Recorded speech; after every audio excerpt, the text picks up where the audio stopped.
I told you she could have done it. It could have been a 30 and 20 game. I told you it could have been 30 points, 20 assists. But man, we had to do that. This. And now Cunningham beats everyone back, but can't finish. Cole on the drive, can't finish. Clark, backdoor. Mitchell can't finish. Offensive rebound. Second front line of Indiana. Clark finds Mitchell. Well done. Here's Clark on Beckers on the other end. Cut off there by Page. Simpson on the drive. Puts on the brakes. A couple of months. Clark muscles her way inside. Off the screen. Boston has a size advantage. Career gives help. Here tonight. Dallas has done a good job to keep him out of it. Oh, Clark this time. Here is Clark 3-on-2, bouncing for Timpson. And now we are seeing the Clark and Beckers back and forth. Mitchell into the teeth of the deep. Folks, she literally can't make it any easier for her teammates if she tried. 8 potential assists. 8. That's not a bad night, that's a catastrophe. And what you just watched isn't some isolated incident from a random Tuesday in February. This is happening every single game, and it's sabotaging what should be the most dominant MVP campaign we've ever seen in this league. Because here's what the numbers don't show you. Caitlin Clark isn't just creating good looks for her teammates. She's creating the easiest shots in basketball, and they're blowing them at a rate that would get you cut from most high school programs. Folks, you know we wouldn't even be having these MVP conversations if Caitlin Clark's teammates finish around the rim at an efficient clip. Just an efficient clip. You don't got to be perfect, but if I'm paying you 6 to 7 figures, that's the least I could ask for, right? We wouldn't even be having these conversations. Olivia Miles, who? Paige Beckers, huh? Even the Asia Wilson brigade, they would have trouble trying to give Asia Wilson MVP if she's averaging, let's say, 26 and 10, something around there, compared to Caitlin Clark averaging 21 and 12. 26 points, 10 rebounds, 21 points, 12 assists. Yeah, give me the 21 and 12. Well, you're telling me, yeah, give me the 21 and 12. Yeah, I'll take that 10 times over, 10 times again. Let's talk about what professional means in 2025, because when you're making between $400,000 and $1.6 million a year to play basketball, there's a baseline expectation that comes with that paycheck. You should be able to make a layup, not a contested fadeaway, not a double clutch reverse, a layup, inside leg, outside arm, kiss it off the glass. This is literally the first thing you learn in youth basketball, and somehow we're watching grown women who've been playing this game for 20 years struggle with the most fundamental skill in the sport. And before anyone jumps in the comments saying I'm being too harsh, let me be clear about something. This isn't about perfection. Nobody's asking these players to shoot 80% from the field. But when your point guard is threading needle passes through triple teams, when she's creating 3-on-2 fast breaks with her defensive rebounds, when she's literally putting the ball in your hands 2 feet from the basket with nobody within 5 feet of you, you have to convert at least half of those opportunities. That's not an unreasonable standard. That's the bare minimum for someone cashing a 6-figure check. It means so much to me. Caitlin Clark this season, most double-doubles in a season by a guard. 14 her rookie season, 11 this year, through 83 games. Shout out to Park Mudoon. Through 83 games, Caitlin Clark has the most 20-point, 10-assist games in a single WNBA season in history. The most 20-point, 10-assist games in a single season in WNBA history with 10. She has the most 20-point, 10-assist games in WNBA history, period, with 20. In case you guys aren't aware by now, Caitlin Clark is lapping every single guard that has ever played in this league, ever. She's already lapped them twice over. Sue Bird, Gray, Vandersloot, and I like Courtney Vandersloot. Tisha lapped 10 times over already. Through 83 games, Caitlin Clark has 14 double-doubles this season, 11 last year. That's 25 total in her first 166 WNBA games. To put that in perspective, no other guard in league history has more than 7. She's not just breaking records, she's lapping the entire history of the position. Most 20-point, 10-assist games in a single season? 10. Most in WNBA history, period. 20. And she just finished her second year. But here's what should terrify every other team in this league. These numbers, as impressive as they are, represent a fraction of what they could be. Because for every assist that shows up in the box score, there are 2 more that should have been there. 2 more perfect passes that ended with a missed layup, or a fumbled catch, or an offensive foul. The stat sheet says she averaged 9.4 assists since the All-Star break. The reality is she should be averaging 15. Through her 83 games, she has 30 double-doubles. I'm assuming 30 points and assists double-doubles, most in WNBA history. Then we look at Caitlin Clark, being celebrated by the Indiana Fever. 20th career game with 20 points, 10 assists. No other player in WNBA history has more than 10, and she's only in year 3. She's only in year 3. She's gonna put a wild gap between her and second place when it comes to the record books. Since the All-Star break, Caitlin Clark is averaging 24.9 points and 9.4 assists per game on 50-40-83 shooting splits. 3 made threes per game. Those are MVP numbers, not she's having a nice season numbers, not she's in the conversation numbers. Those are nobody else's close numbers, and yet we're still having debates about whether she deserves it over Aja Wilson. Now, Aja Wilson is phenomenal. 26 points, 10 rebounds. That's an incredible season. But give me the player averaging 21 and 12 over 26 and 10 every single time, because points are individual, assists are team success. When you're creating 12 high-quality scoring opportunities for your teammates every night, you're impacting winning in a way that scoring can't replicate. You're making 4 other players better. You're forcing defenses to account for 5 threats instead of 1. Caitlin assists tonight, 10. Caitlin's potential assists tonight, 8.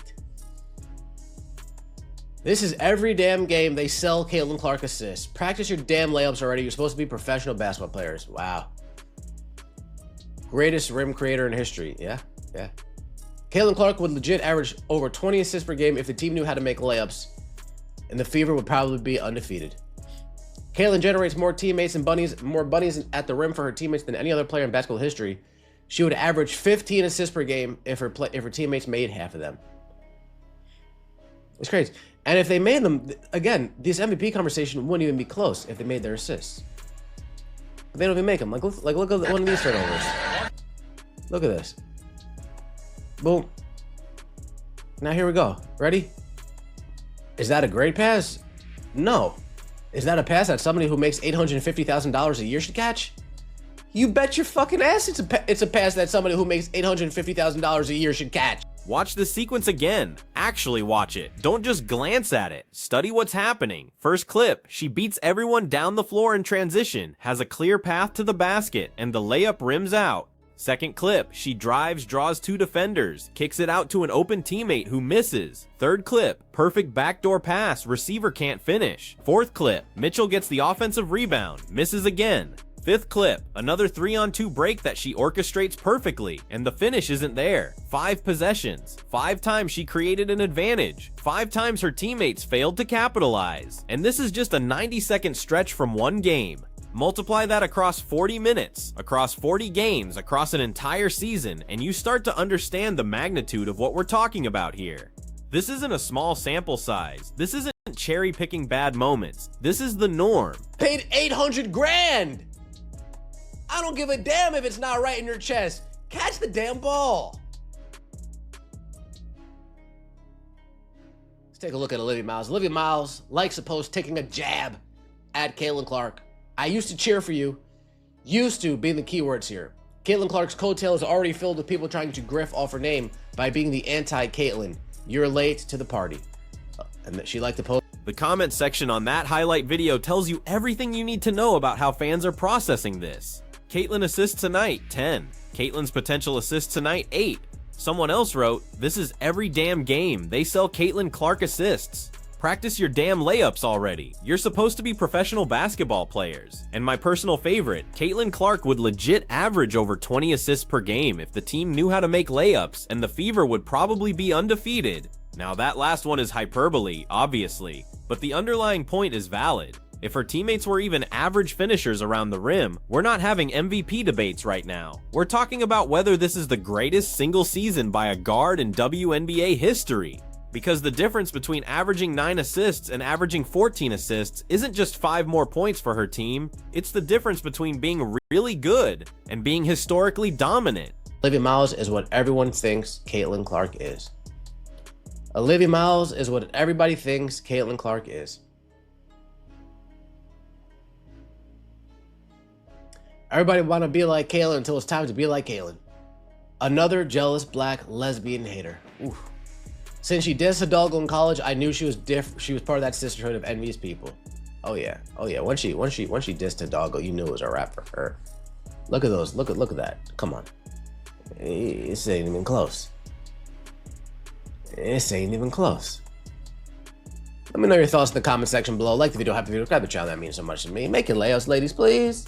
Please. And then there's the Olivia Miles situation, which perfectly encapsulates how some people in this league view Caitlin Clark. Miles liked a post on Instagram that said, "Olivia Miles is what everyone thinks Caitlin Clark is." Let that sink in for a second. Olivia Miles, who has accomplished exactly nothing at the professional level, is being positioned as the authentic version of what Caitlin is fraudulently claiming to be. This is the same pattern we've seen all season. Players who can't match her production, trying to tear her down through social media, instead of competing with her on the court. And the most frustrating part is that it works. It creates this narrative that Caitlin is somehow overrated, that she's just a product of hype and marketing, when the actual statistics show she's one of the most productive players in league history before her 23rd birthday. But here's what those critics are missing. Caitlin Clark doesn't need to respond to Olivia Miles. Her game does the talking. 30 double-doubles through 83 games, most 20.10 assist games in WNBA history, leading the league in assists while also being one of the top scorers. You can like whatever Instagram posts you want. The box score doesn't care about your feelings.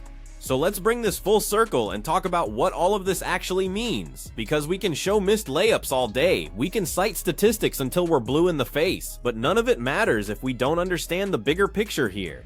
And the bigger picture is this. Caitlin Clark is in the middle of a historic season that's being diminished by factors completely outside her control. Think about what we've established here. She's creating more high-quality scoring opportunities for her teammates than any guard in league history.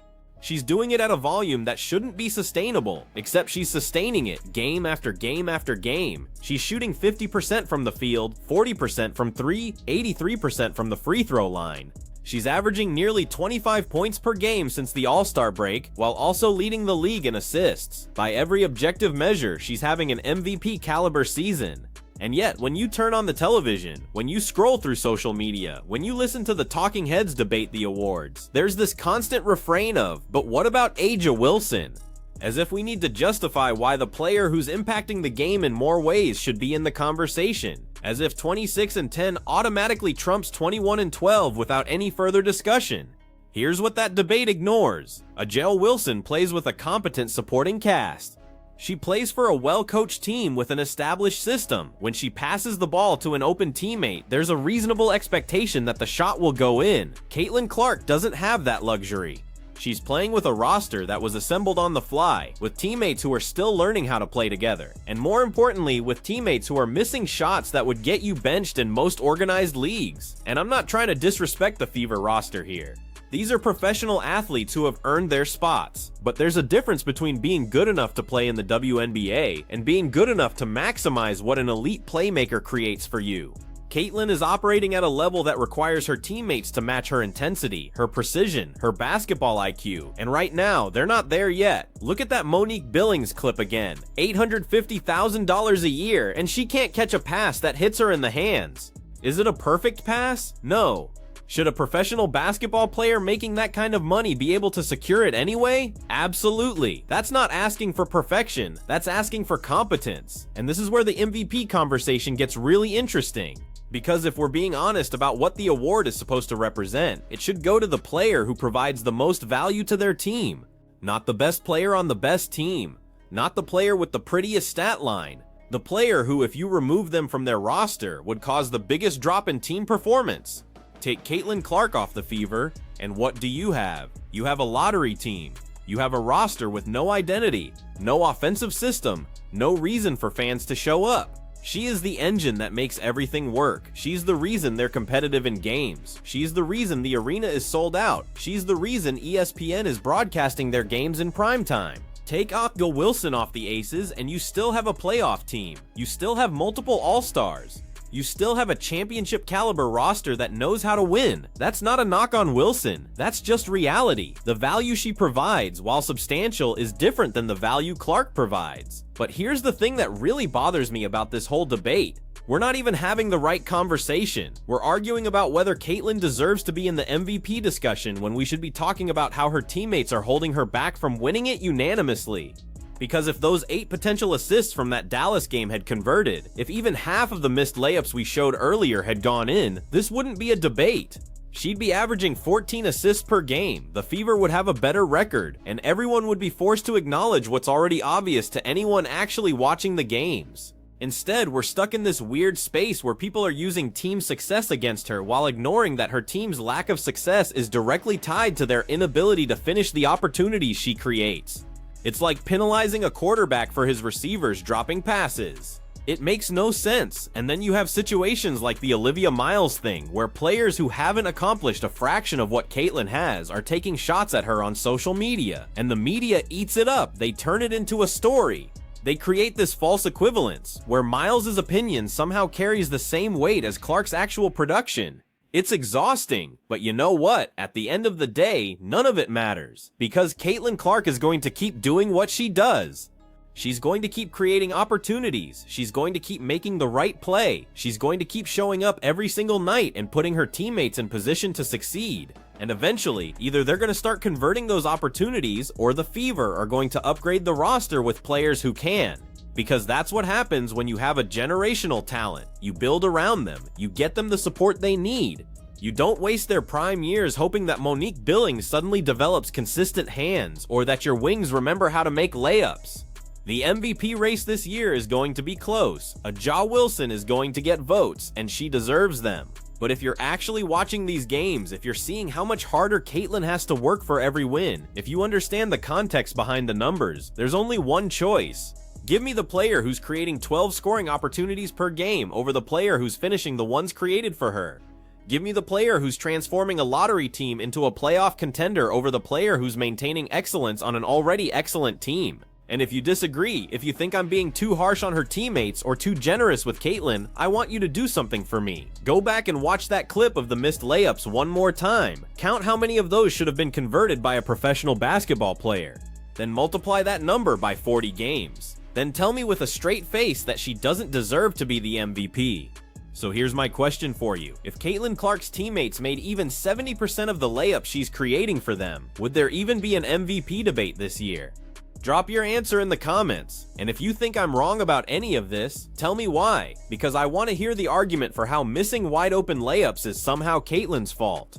Make sure you hit that like button and subscribe, because we're going to keep having these conversations all season long. And trust me, as this MVP race heats up, you're not going to want to miss what comes next.